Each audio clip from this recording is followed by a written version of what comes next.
पहले हर साल बीज कंपनियों के बीज कभी नहीं खरीदे जाते थे।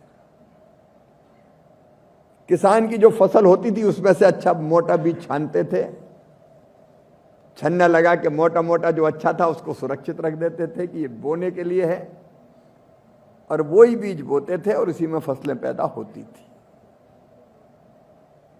लेकिन जब से बीज की नई किस्में आई, मैं नहीं कह रहा कि उनकी जरूरत नहीं है,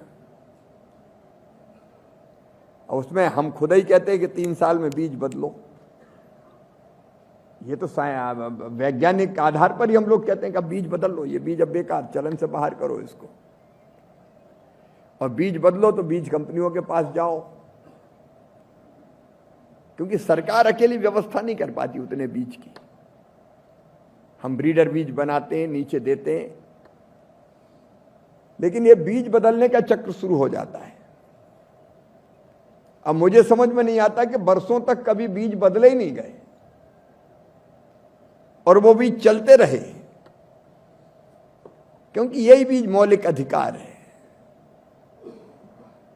अब बीज कंपनी, उसके रेट्स और बाकी सारी चीजें फिर आती है, तो एक बहस का विषय है ये। नई किस्में बनाएं, अधिक बीज देने, अधिक उपज देने वाली किस्मों की जरूरत है, लेकिन पुरानी किस्मों को भी हम कैसे संरक्षित रख पाएं, इसमें संतुलन हमको पैदा करना पड़ेगा।